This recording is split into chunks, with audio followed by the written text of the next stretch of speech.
Et yo tout le monde, on se retrouve aujourd'hui pour un nouveau vlog. J'espère que vous allez bien. Nous ça va plutôt bien en vrai. C'est calme, il fait chaud, il fait froid, c'est pas trop, mais on a le nez qui coule alors qu'on transpire. Bon bah on fait avec hein. Aujourd'hui on continue le BM comme d'hab. Qu'est-ce qui s'est passé? Qu'est-ce qu'on a fait? On me fait du bruit. Non mais voilà. Flo il a pas mal avancé. Il a pu se permettre de continuer. Ce qui fait que bah en fait Flo, c'est fini en fait. Une isolation à l'intérieur. Bah comme vous pouvez l'entendre, ça résonne, du moins ça sent bien l'étouffé, du moins ça s'entend bien. C'est fini, donc sous peu on va pouvoir remonter à l'intérieur. Et là aujourd'hui, on attaque entre autres le réservoir. Qu'est-ce qu'on doit faire à ce réservoir? Et ben en fait ce réservoir c'est le réservoir d'origine hein, qu'on doit entièrement nettoyer comme on a déjà fait. Là il y a des animaux. Bon, il y a des insectes. On doit complètement le nettoyer. Donc à l'origine c'est un réservoir en deux parties.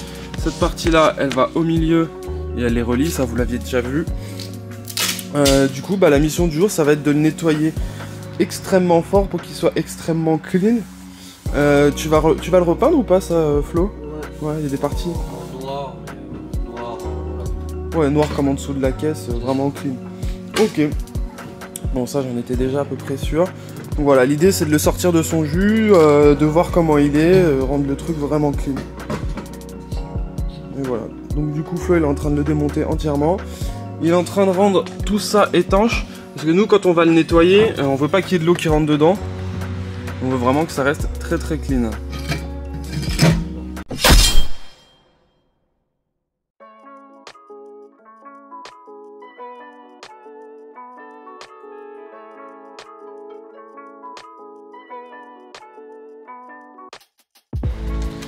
Cette petite pièce que vous voyez juste ici, ça c'est le flotteur qui vient vous donner le niveau d'essence au niveau des compteurs.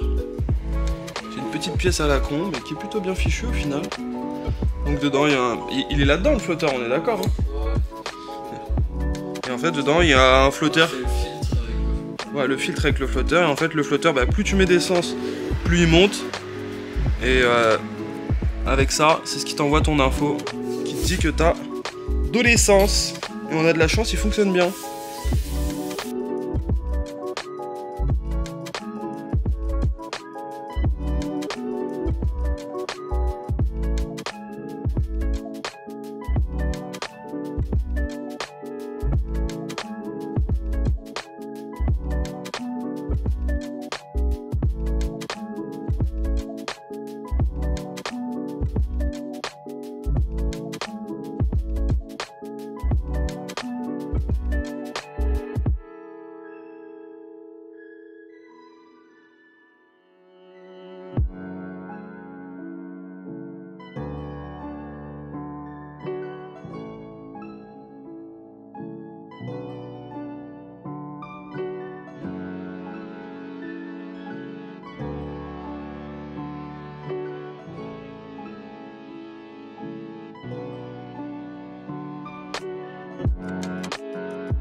Voilà, il y avait ça qui traînait dedans.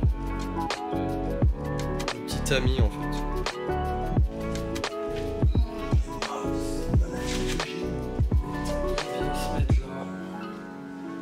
Cet ami vient là-dessus en fait. Donc en fait il se baladait dans le réservoir. Bon bah il n'y aura plus qu'à remettre ça.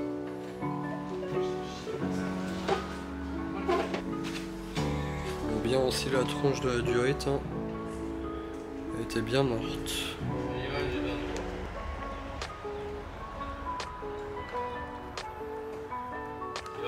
Ça va être neuf.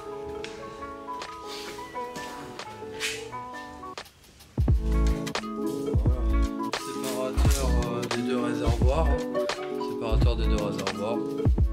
Après ça va passer en nettoyage et en peinture. Ça va, il est pas trop marqué. Ça passe.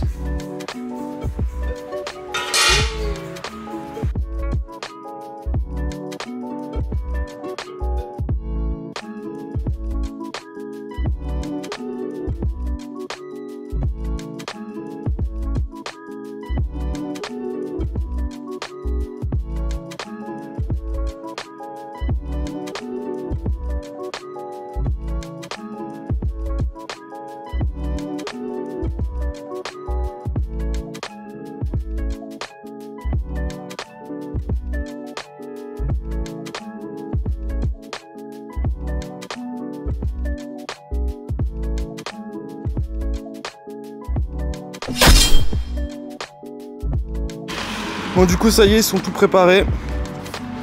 Hop là. Et là on va pouvoir entamer le nettoyage au Karcher. Parce que il y a quand même une sacrée merde à enlever. Hein.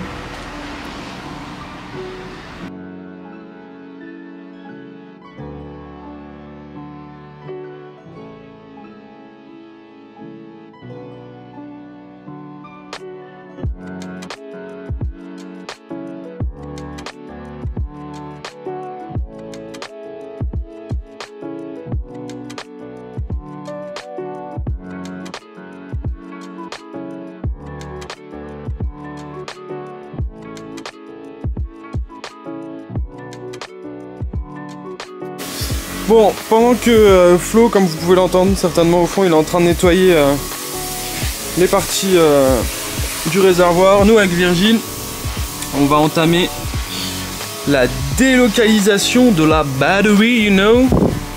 Donc, comme vous le voyez, c'est du Drift Shop. Drift Shop fait un kit de délocalisation de batterie qu'on utilise depuis maintenant plusieurs voitures. On l'a sur la S13, je crois que sur la 14 c'est exactement le même. Et donc du coup le but étant de retirer donc la batterie qui n'est plus dans la B-moteur et de la faire passer dans le coffre Juste là. qui va être juste là. Donc un peu plus tard on fera un support et tout, mais pour l'instant, comme vous pouvez le voir, le plus c'est juste là. Donc nous on va bricoler là-dessus. Et puis voilà quoi. Juste là.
Bon, ça y est, hop là. On va monter dans l'auto. C'est vrai, c'est vrai. Il a raison. On va montrer derrière. Donc derrière, on a posé la masse qui est reliée à la voiture, bien évidemment. Le plus qui passe du coup dans l'aile. Ah, c'est bien, on voit au fond. Oui. J'ai pas fait gaffe, mais j'ai pas mis ma tête. Et hop, ça donc ça passe tout le long là. Hop. Et ensuite, on a fait passer ça ici. C'est pas confort, hein, ça brille, mais hop là, tout là. On a fait suivre le câble sur le faisceau d'origine. La différence, c'est qu'on est passé en dessous là. On puisse permettre. Et ensuite, ça passe tout là. Ça rejoint le faisceau d'origine en fait. Hop là. Et ensuite, on a repris le passage de faisceau. Et ça va arriver là. Donc du coup, on s'est laissé un peu de mou. Parce que bien évidemment, vu que, bah, encore une fois, le moteur n'est pas là et tout, les plots, tout ça, c'est pas réglé. Mais c'est plutôt pas mal. Hop là, le câble il passe là, on le voit bien. Et du coup, ici, on voit, ça passe là-bas. Et ensuite, tout le long. Ah, Virgile, il nous fait un petit unboxing. Petit unboxing de la pompe à essence. Oui, parce qu'on passe en pompe à essence électrique. Ah, c'est pas mal. Mais pas n'importe quelle pompe. Pompe américaine. De marque Edelbrock. Parce que Flo, c'est un américain. Ouais. Passionné d'américaine. Donc on lui a mis une pièce de bagnole américaine pour que ce soit une vraie ricaine. Hein, Flo? C'est mignon, hein. Maintenant, quand il va mettre pied dedans, elle va cambrer. Ah bah, tu crois qu'elle va se lever la voiture quand... Moi aussi, je Avec tout le poids qu'on a mis dans le coffre. Et encore, on en a pas fini. Ouais. Voilà, petit filtre à essence qui est fourni avec, ça c'est très cool. C'est vraiment petit, hein. Ouais, c'est vraiment un tout petit filtre, mais bon. Qui est vissé du coup. Pas de ce côté-là, je crois. Ça c'est la sortie de la pompe. Ou l'entrée plutôt, je sais pas trop. Y'a pas une flèche pour le sens de l'essence? Non, mais ça doit être marqué quelque part. Et là en fait, si tu enlèves le petit capuchon là, Et tu viens visser le fil. bien vissé. Ça va être beau, hein. Ouais, c'est carrément stylé. C'est super bien imaginé. Donc on a ça, petite pompe avec petit filtre, les petites vis qui sont fournies avec pour fixer. Et la notice qui est là. Hop là. Ouais, là c'est l'arrivée, filtre, tac, pompe et ça ressort. Et du coup, Flo, il a fini de nettoyer. Il continue à retirer de la merde, visiblement. C'est la cire. Il y a de la cire? Ouais, qui est cirée. D'accord, tu vois, ça je savais pas. C'est commun à tous les réservoirs? Bah, à mon avis, d'origine, ouais, la cire un peu dessous de la caisse, je pense. D'accord. Donc du coup, ce soir, tu vas le ramener à la maison, comme ça, la semaine prochaine, tu pourras le Pas ce soir. peindre. Pas ce soir. Oui, ou ce week-end, quoi.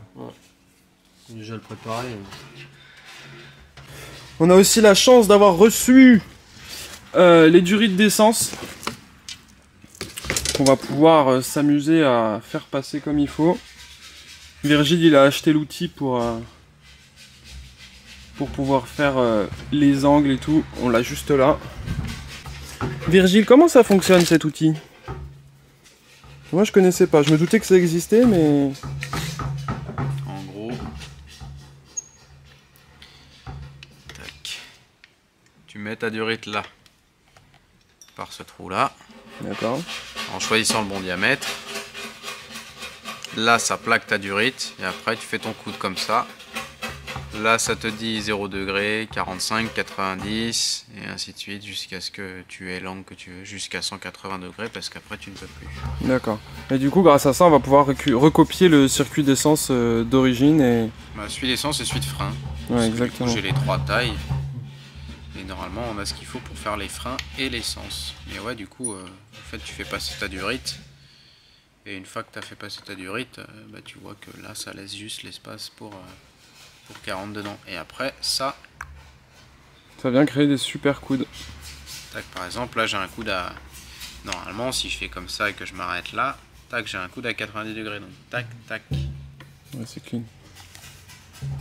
Et du coup, on va prendre la durite d'origine, la poser à plat par terre, prendre notre durite neuve, la dérouler en entier et faire, hop, là on a un coude. Hop, Ouais, recopier le tracé en fait. Jusqu'à ce qu'on ait la même juste à côté. Et après, on va la replaquer, enfin, on va mettre la neuve à la place de l'ancienne, à son emplacement d'origine. Et ce sera nickel.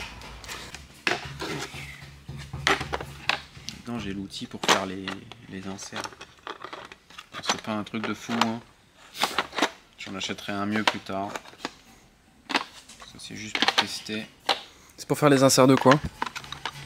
C'est pour te permettre de faire les petits bombages, soit en conique, soit en bombé, pour les raccords de frein. D'accord. Et d'essence du coup, puisque bah, là j'ai plein de tailles. Donc 5/16e c'est l'essence par exemple. Bah, tu viens foutre ta durite par là. Tu desserres un des deux côtés, tac. Tu mets ta durite. Tu refermes l'outil pour bien verrouiller ton flexible dedans. Et une fois que tu as verrouillé le flexible dedans, tu viens mettre cet outil là sur le dessus. Si tu l'utilises sans l'interface, ça te permet d'avoir un Ouais, ça conique. fait. Ok. Et si tu mets l'interface dedans, vu que ça appuie au centre, bah du coup ça le bombe en boule. Ok, ouais. Bon, du coup, pour nous aujourd'hui, je pense que c'est fini. J'espère que vous avez passé un bon moment avec nous. Nous, on a un petit peu avancé, mais on avance quand même. N'hésitez pas, comme d'habitude, à nous suivre sur Instagram, Facebook et du coup, vu que vous êtes ici, YouTube. On a besoin d'un maximum de force, comme d'hab. Donc, la petite cloche, on s'abonne et comme ça, vous recevez toutes nos notifs. Comme d'habitude, pas plus vite qu'à fond, mais pas trop quand même.